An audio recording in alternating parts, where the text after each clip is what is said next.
Hello,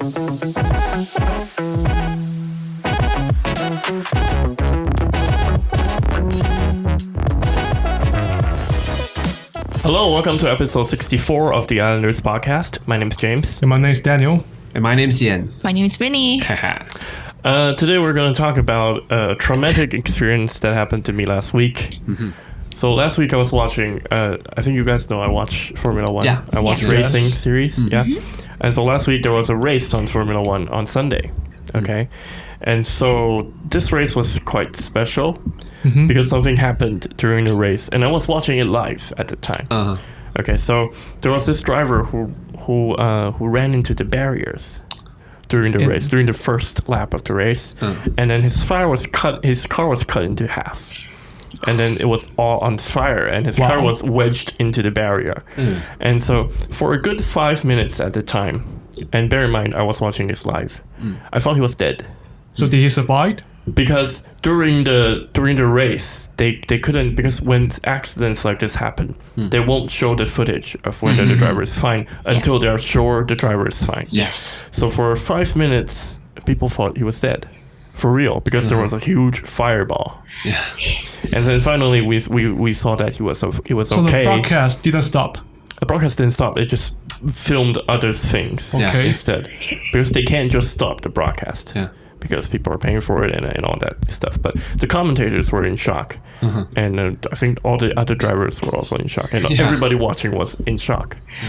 Yeah, so that kind of, broke me for the rest of the day because that was such a traumatic experience.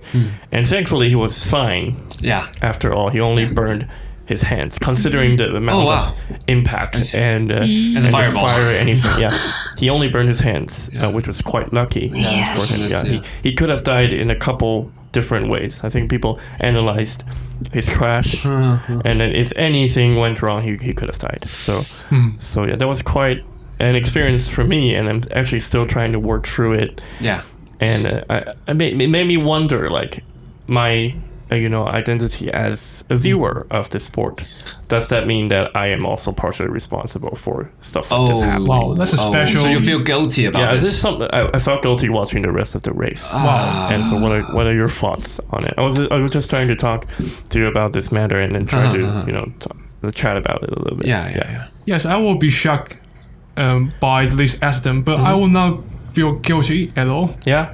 I thought you wouldn't. Yeah.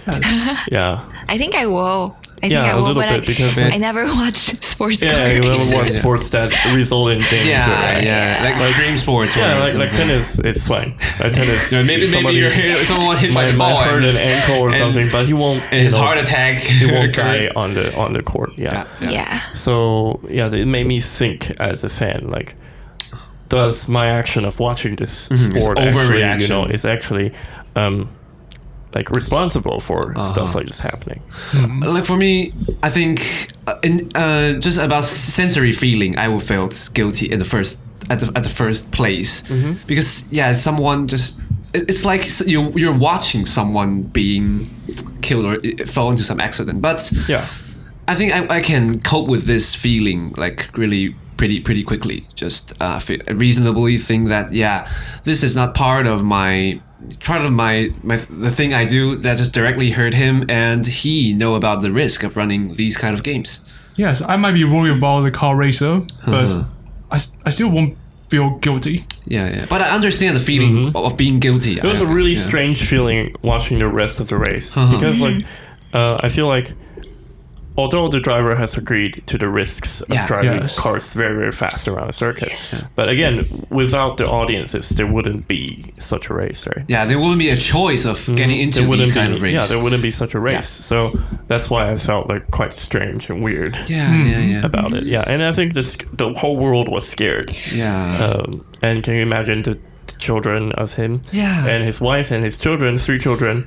So that was really a quite scary experience for his relatives and friends. Yeah, I think if I was watching the broadcast, maybe I will have the same feeling. But I was in shock for like 5 minutes, and even though I'm not like a fan of the driver, but it's when stuff like this happen, it's still like extremely scary. Yeah, I can understand the guilty behind this because it is the thrill of these kind of this kind of extreme sport that makes you feel good or makes you entertained. This is the thrill behind it, and that related to some risk of getting deadly hurt. Yeah. I Yeah, think so- sometimes we are desensitized to the thrill of actually the show. We just wanted to watch the cars go around the circuit, but we don't really understand like how fast the speeds they are doing and how dangerous it is for them to be driving. Cars like this. It's just somewhat like the Roman people. They watch like people fight with gladiators. They fight with animals. Yeah, I think the audience are. The test of blood. Yes, somewhat. So I can understand the guilty feeling behind it. Yeah, the very primal, desires of human, to watch violent things, adrenaline rush, get this kind but of definitely rush. watching F1 Formula is different from watching gladiators. Definitely, because like the modern safety features make sure that at least not something not very bloody. Yeah, and then make sure that it's the choice of the driver is himself, not slaves. Of course. But the next day, his wife wrote a beautiful piece, is saying that it was the children who pulled him away from his car, and that was really, really touching to read. Yeah. So I want to talk about another, phenomenon that I observed after this horrible thing happened, was that people were quick to make memes and jokes about it. The next day, Me? Okay, internet generation. That's quite mean. Yeah, like on Reddit, like a lot of people were making memes the next day of this driver. So they're like mocking, being cynical about his death. It's not being cynical. I mean, like it's like just I think. Can you give jokes. us one example? I could give you the example, but I don't think you would understand because it's more an inside joke. It's an inside joke, But it wasn't like very bad taste. But I feel like it was just made it quite a weird feeling for me. I also wanted to discuss the boundaries of jokes with you guys. Like, what kind of jokes what kind of dark humor do you deem like acceptable, and what do you think are not acceptable to you guys? Yeah, so maybe we talk about the two examples we're just talking about. Yeah, because for me, my criteria for jokes are quite high. I think I feel like I'm quite high in the whole human population. I feel like I'm maybe in 70%, 80%. You know, I feel like a lot of jokes. I feel like I can't accept some very, very dark jokes. Especially if they are connected to a specific human. Okay. That's what I feel like. So I want to hear your thoughts about it. I think I cannot accept jokes that can hurt someone. So what's the definition of hurting someone? For example, if someone is killed in an accident and you make memes to have fun, it's not appropriate because this meme can maybe hurt their family or their friend. Okay, so publicly. Yes. Right, so the joke was made publicly. But for me, I won't tell dark jokes with any public domain or with any just on social media or something. I only share just dark joke with my close friends. So I will make sure that no one would be maybe being offended by these kind of jokes when I told them.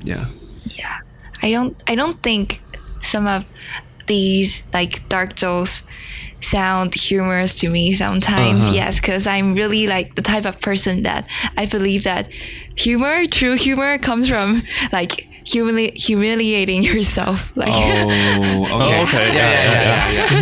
yeah, but same opinion to Daniel. Like if I not hurting anybody, not hurting like the victim's family. This boundary from SpongeBob. SpongeBob. Yes, there's one episode that SpongeBob become a stand-up comedian, and he kept telling jokes about Sandy, and Sandy was upset by these jokes.